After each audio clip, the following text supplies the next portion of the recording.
osteoporosis. Ya. Nah, ini adalah gambaran-gambaran bagaimana bayi yang terlahir dengan kondisi kelebihan vitamin A atau penggunaan vitamin A berlebih oleh ibu yang sedang mengandungnya itu. Terlihat di situ ada yang cacat dengan telinga kecil sebelah ya. Terus ada juga sumbing ya, begitu. Nah, ini adalah kecacatan bayi yang terlahir ya. Kemudian juga percobaan lain ada pemberian senyawa retinoid pada embrio. Ini juga menyebabkan kelainan pada sistem syaraf ya. Jadi tidak hanya penampakan luar atau organ-organ kita yang terlihat cacat ya, tapi juga ternyata sampai dengan sel sarafnya ya. Nah, ini cukup membahayakan, karena itu perhatiannya juga ini mahasiswa-mahasiswa yang cantik-cantik ini ya. Baik, kita lanjut pada vitamin B. Nah, apakah vitamin B itu juga berdampak pada tubuh kita ya, kalau kita menggunakannya sebagai kosmetik. Nah, ini juga tambahan sedikit bahwa vitamin B itu diperlukan cukup banyak ya. Vitamin B itu kita kenal vitamin yang ada di beras gitu ya umumnya. Nah, kita makan setiap hari kan beras ya dalam bentuk nasi cukup banyak ya, sehingga toleransinya memang jauh dibanding dengan vitamin A tadi ya. Vitamin A itu kecil saja di atas 8.000 IU. Nah, itu sudah harus perhatian. Kalau vitamin B kita akan melihatnya bahwa penggunaannya bisa lebih banyak ya. Ini adalah vitamin B, ada 8 macam ya, 8 macam. Ada pirimidin, tiasol ya. Sifatnya kita tahu vitamin B terdiri dari 8 vitamin yang larut air yang berperan penting dalam metabolisme sel. Struktur kimia vitamin B berbeda-beda ya. Biasa disebut vitamin B kompleks, kita sudah mengenalnya semua, B1, B2, B3, B4, 5, 6 sampai dengan 12 ya ini.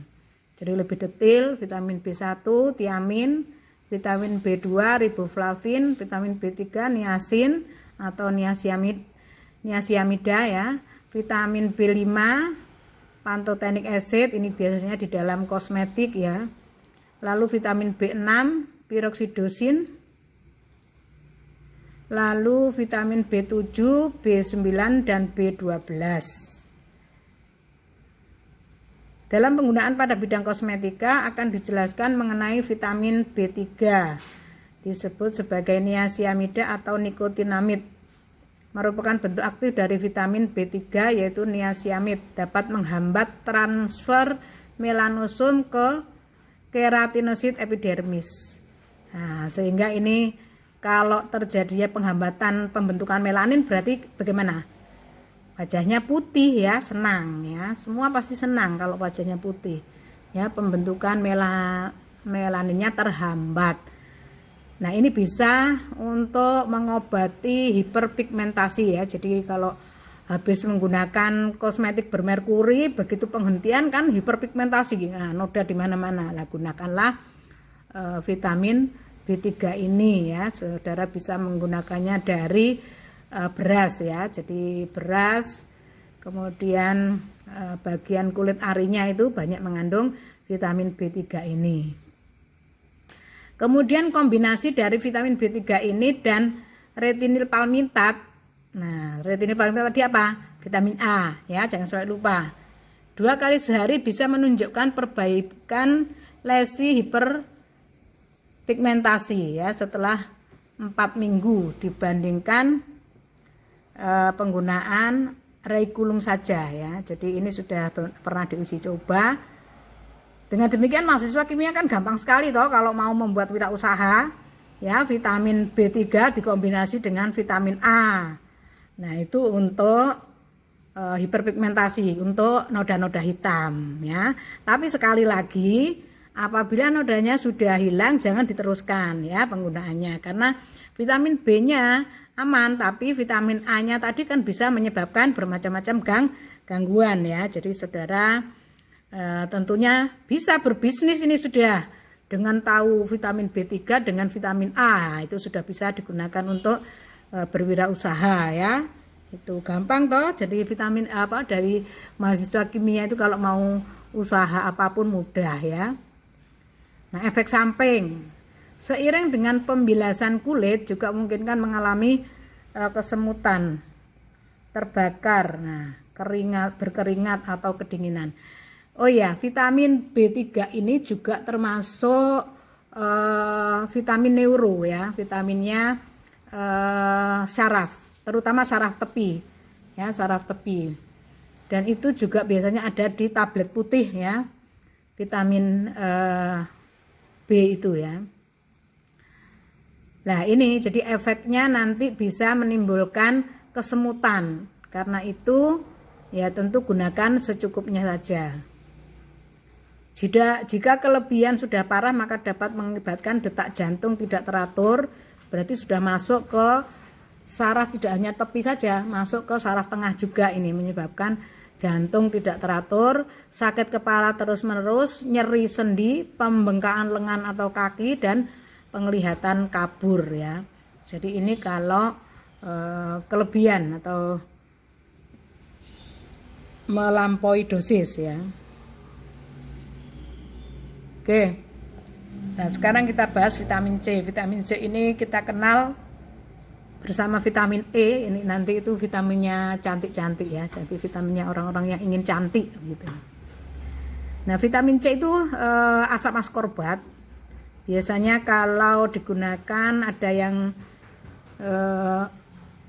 mahnya kurang bagus ya, sering sakit perut. Nah, itu biasanya digunakan dalam bentuk ester ya, ester vitamin C atau ester C supaya tidak perih di lambung ya. Nah, paparan sinar ultraviolet terhadap kulit merupakan contoh rangsangan radiasi yang dapat mempengaruhi warna kulit. Masih ingat ya?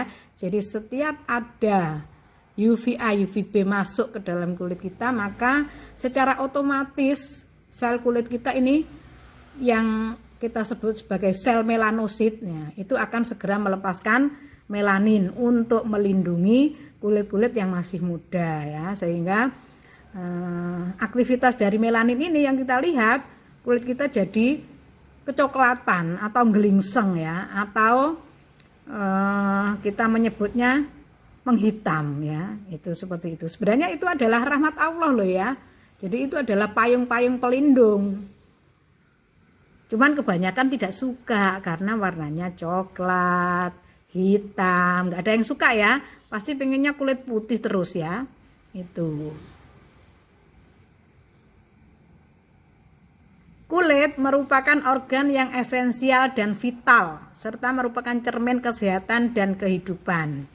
Nah, kalau saudara lihat orang sakit itu kan, mana ada orang sakit terus kulitnya itu bersinar-sinar gitu, enggak ada ya, pasti pucat ya, terus terlihat kusut begitu ya. Jadi kulit itu bisa berbicara tentang kondisi kesehatan kita. Nah, kalau Bu Titi kan suka berbinar-binar ya, berarti sehat terus itu ya. Nah, kalau kalian gimana? Nanti dilihat di cermin ya, seperti itu. Nah, sekarang ini vitamin C itu sudah banyak sekali diedarkan sebagai cairan-cairan yang disuntikkan ya,